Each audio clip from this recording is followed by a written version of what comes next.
आप सबका स्वागत। हम अपनी पूर्व प्रकाशित रचना जिंदगी और नाव उपन्यास लेकर उपस्थित हैं। सतेंद्र रुपये के लिए कहाँ कहाँ भटक रहे हैं और किस स्थिति में उसे कहाँ कहाँ जाना पड़ता है, आगे यही वर्णन है। जिंदगी और नाव उपन्यास का 5वां भाग आप सबके समक्ष रख रहा हूं। सतेंद्र सिर नीचा किए अंधेरे में बढ़ता जा रहा था। विचारों का बेग उठता था, फिर गिर जाता था। अनायास ही उसके कदम सेठ धर्मदास की हवेली की ओर मुड़ गए, किंतु उसे कुछ पता न चला। एकाएक कुत्ते की आवाज से उसकी चेतना लौटी। आगे में आलीशान 2 मंजिला मकान अपनी शान के साथ खड़ा था। पुरानी चहारदीवारी से घिरा मकान प्रकाश से जगमगा रहा था। गेट के पास ही 2 सायेदार पेड़ पहरेदार की भांति खड़े थे। हवा के झोंकों से पत्तियों में सरसराहट होती थी, जो रात के सन्नाटे को चीरती हुई निकल जाती थी। कितनी ही स्मृति की कहानियों को अंदर समेटे दोनों वृक्ष झूम रहे थे। पेड़ से कुछ दूर हटकर एक काला भयंकर कुत्ता करी से जकड़ा हुआ था। लंबे बालों के मध्य उसकी चमकती हुई आंखें बड़ी खौफनाक लग रही थी। पुराने किस्म के मकान में नए ढंग से चित्रकारी की गई थी। चहारदीवारी का गेट अभी तक खुला हुआ था। सतेंद्र चहारदीवारी के भीतर हिम्मत बांधे पहुंच गया, किंतु कुत्ते को देखकर वह रुक गया। तभी मकान का बाहरी दरवाजा खुला और एक गर्जदार आवाज गूंजी। कौन है रे? आवाज के साथ ही दरवाजे से बाहर एक मानव आकृति उभरी। मटमैली धोती पर लंबा काला कुर्ता, चौड़ी छाती, उलझे हुए बालों को गमछा से बांधे, भरे चेहरे पर लंबी लंबी मूछें, हाथ में चमचमाता हुआ गरासा लिए धर्मदास का चौकीदार उसी की तरफ बढ़ा आ रहा था। सतेंद्र को पहले भय का आभास हुआ, किंतु वह अपने आप को संयत करके खड़ा रहा। चौकीदार नजदीक पहुंचकर बोला, कौन? सतबा है रे, इतनी रात को क्या बात है? आपके मालिक से मिलना है, सतेंद्र ने सपाट सा उत्तर दिया। ठीक है, चलो, अभी मालिक जगे हुए हैं। कहते हुए चौकीदार आगे आगे चल पड़ा। पीछे पीछे सतेंद्र भी अपने आप को घसीटता हुआ चलने लगा। दोनों एक सजे हुए कमरे में प्रविष्ट हो गए। नए ढंग के पर्दे खिड़की तथा दरवाजे पर लटक रहे थे। एक साफ सुथरी सुंदर आलमारी पर कुछ बही खाते लाल रंग के कपड़े में बंधे हुए थे। फर्श पर साधारण सा कालीन बिछा हुआ था। दीवार पर पुराने जमाने की एक बंदूक टंगी हुई थी। दीवार से कुछ दूर हटकर एक पलंग बिछा हुआ था। एक कोने में टेबल पर पानी से भरा हुआ एक जग रखा हुआ था। पलंग के ऊपर मोटे गद्दे पर एक कीमती चादर बिछी हुई थी।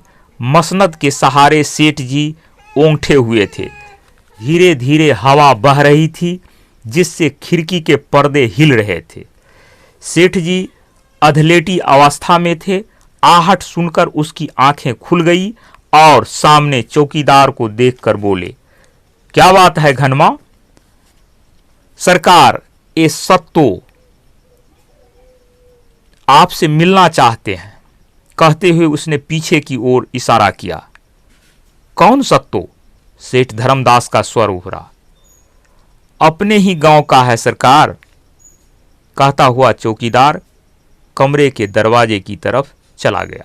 सेठ जी धीरे से पलंग पर उठकर बैठ गए। उसने एक नजर सतेंद्र पर डाली। ओ मधुआ का बेटा सत्तो। अपने पिता के लिए अनादर सूचक शब्द सुनकर सत्येंद्र के मन में क्रोध उपजा, किंतु परिस्थिति को देखते हुए वह क्रोध को पी गया और बोला, सेठ जी, काम ही कुछ ऐसा था जो इस समय आपको तकलीफ देनी पड़ी। अरे तुम्हारे विषय में तो सुना था तुम शहर में पढ़ रहा है, कोई नौकरी मिली या निठल्ले हो। सेठ जी के शब्दों में व्यंग भरा हुआ था। उसी की तलाश में हूं सेठ जी। अरे तलाश करने से क्या होगा, आजकल पढ़ने लिखने से क्या होता है। तुम्हारे पास घूस देने के लिए पैसा है, नहीं है तो जो भी काम मिलता है करो, नहीं तो पेट कैसे भरेगा। सेठ जी समझाते हुए बोले और सिगरेट सुलगाने लगे। खैर छोड़ो, बोलो मुझसे क्या काम है। सत्येंद्र के पांव दुखने लगे थे। वह पलंग का पाटी के सहारे खड़ा होकर बोला, मेरे पिताजी सख्त बीमार हैं, तो मैं क्या करूं, किसी डॉक्टर को दिखाओ। सुनते हैं लाल भी कुछ दवा दारू का नाम जानता है, उसी से जाकर पूछो। सेठ जी की बढ़ती हुई बातों को रोकते हुए सत्येंद्र का स्वर उभरा, सब हो गया सेठ जी, मुझे कुछ दवाइयां शहर से मंगानी है और पैसा नहीं है, कुछ रुपया दीजिए, मैं कुछ दिनों के बाद आपका रुपया वापस कर दूंगा। सेठ जी ने सिगरेट का लंबा कस खींचा और धुआं को निकालते हुए बोले, वापस कर दोगे, पर कहां से, तुम्हारे पास तो जड़ जमीन कुछ है नहीं। बटाई की खेती करके तुम्हारा बाप परिवार चला रहा था, वो भी बीमार पड़ गया। सत्येंद्र निरीह आंखों से सेठ जी की ओर निहारने लगे। कुछ उपाय कीजिए सेठ जी, मैं आपका एक भी पाय नहीं रखूंगा, नहीं होगा तो मैं आपके यहाँ नौकरी करके सब चुकता कर दूंगा। सेठ जी के चेहरे पर व्यंग भरा हुआ था। नौकरी करोगे और तुम, जिसको शहर की हवा लगी है, उसे नौकर रखकर मैं अपने सिर पर आफत मोल लूं। सेठ जी, नहीं होता है तो मेरा घर ही गिरवी रख लीजिए, किंतु आपको कुछ पैसा देना ही पड़ेगा। घर गिरवी रख लूं, तुम्हारे घर में है ही क्या, 2-4 फूटे कनस्तर के सिवा, उसे लेकर मैं क्या करूंगा। मुझे झांसा देने का प्रयास कर रहे हो। सेठ जी के चेहरे पर व्यंग्यात्मक हंसी खेल रही थी। कुछ भी कहिए सेठ जी, लेकिन मदद तो आपको करनी ही होगी। आपके जैसे लोग ही तो हम लोगों के कर्णधार हैं। ऐसे मौके पर अगर आप नहीं मदद कीजिएगा तो फिर हम कहां जाएंगे। सेठ जी ने जलते हुए सिगरेट को मसल कर फेंक दिया। देखो, अगर धर्मदास पैसा इस तरह से बहाता तो जिस तरह की शान शौकत देख रहे हो वह मेरे पास नहीं रहती। मैं पैसा उसी को देता हूं जिससे सूद समेत वापस होने की आशा रहती है। चले जाओ, रात ज्यादा बीत चुकी है, मुझे सोना भी है। घर के वातावरण को याद करके सत्येंद्र अपने आप को सबसे बड़ा दीन और बेसहारा समझने लगा। उसने अपने आप को भूलकर सेठ जी का पांव पकड़ लिया। दया कीजिए सेठ जी, अगर मेरे पिताजी को कुछ हो गया तो मैं गांव में मुंह दिखाने के काबिल नहीं रहूंगा। सेठ जी के चेहरे पर घृणा फैल गई। उसने पांव झटकते हुए ऊपर खींच लिया। बड़े जिद्दी मालूम होते हो, साला मधुआ भी इसी तरह का जिद्दी है। दया करके मैं अपनी संपत्ति बहा दूं। सत्येंद्र की नम्रता का बांध टूट चुका था। उसने लपक कर सेठ जी का कुर्ता का कॉलर पकड़ लिया। आपने मेरे पिताजी को गाली दी, संपत्ति के नशे में आप अंधा हो रहे हैं, आपके दिल से इंसानियत उठ गई है। परंतु याद रखिए, संपत्ति हर पल लोगों का साथ नहीं देती। सेठ धर्मदास ने क्रोध में आकर कुर्ता छुड़ाना चाहा।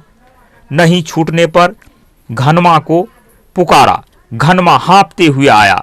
सेठ जी चिल्लाए, निकालो इस कमबख्त को, शहर का हीरो शाही यहां दिखाने आया है। घनमा ने सतेंद्र को जकड़ लिया और घसीटते हुए बाहर ले गया।